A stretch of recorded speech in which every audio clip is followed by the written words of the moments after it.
Muchas veces uno entra en determinados sitios o lee determinados libros y pareciera ser que el tema de los celos es una cuestión de voluntad, ya que se hace mucho hincapié en frases hechas como es un problema de autoestima, tenés que subir tu autoestima, no te conviene ser celosa o celoso, etcétera. En realidad, la voluntad no puede modificar un problema a nivel inconsciente tan profundo como el tema de los celos. Si la persona se siente insegura, no es una cuestión de que elige sentirse insegura, es una realidad.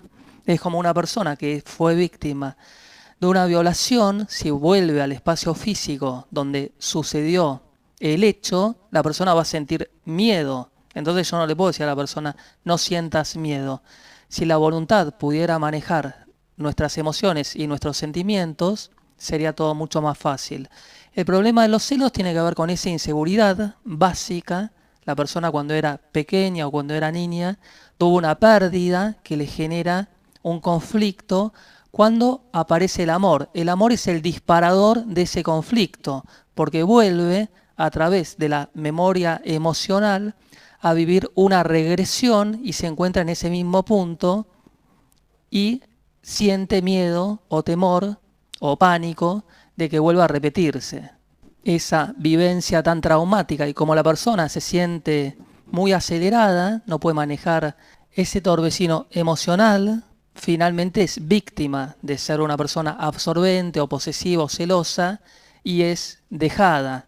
Entonces, sobre su oído mojado, la persona se siente más insegura y el patrón de conducta se va repitiendo y reiterando una y otra vez. Entonces, la persona siente esa inseguridad que se va profundizando cada vez más. Entonces, la única forma de solucionarlo es profundizando en el problema para que la persona pueda resolverlo. Recuerdo una persona que conocí que le tenía temor a la oscuridad, miedo o pánico, no podía estar con la luz apagada ni un minuto. Yo le dije, tenés que apagar todos los días por lo menos un minuto la luz y estar enfrentándote a ese temor. Entonces, a través de esa regresión continua de enfrentarse con ese miedo, aflorarán los fantasmas del pasado. La cura siempre es de adentro hacia afuera, no de afuera hacia adentro. No es el pensamiento reiterativo como si fuéramos robot pensando soy seguro de mí mismo, porque no es así como funciona la realidad. La voluntad siempre es positiva porque uno genera a través del pensamiento positivo el deseo de querer modificar ciertas situaciones. Pero esa es solamente una parte, después hay que profundizar. Entonces la persona enfrentándose a la oscuridad va a poder enfrentarse con esas tinieblas del pasado. Entonces los sueños empezarán a surgir y de alguna forma la persona va a dilucidar las razones del por qué siente temor. En un comienzo van a surgir con muchísima fuerza todas esas pesadillas, pero con el tiempo van a ir disminuyendo. Entonces la cura va a empezar a aflorar dentro de la persona que va finalmente a resurgir.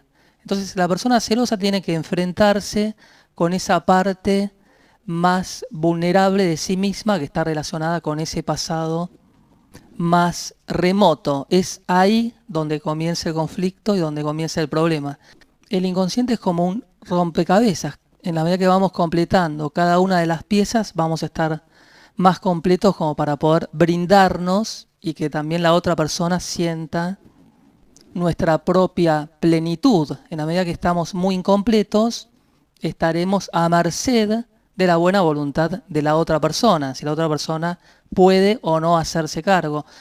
Se va a poder hacer cargo hasta determinado punto. Uno, cuando sale con una persona, la otra persona no es un psicólogo, ni una psicóloga, ni un profesional, ni un médico. Así que el trabajo interno es propio de cada uno.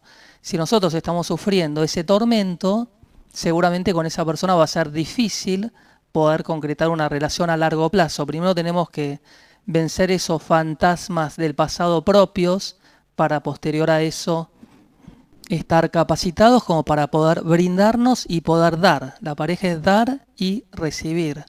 Siempre va a generar mucha resistencia interna, enfrentarse con esos fantasmas del pasado, pero es la única forma, abrir y que pueda salir todo ese mal o toda esa inseguridad o todo ese daño del cual hemos sido víctimas. Posterior a eso, a través de los sueños y la catarsis que se va a manifestar de una manera continua, nos sentiremos mucho más alivianados y podremos finalmente dejar atrás ese tormentoso pasado.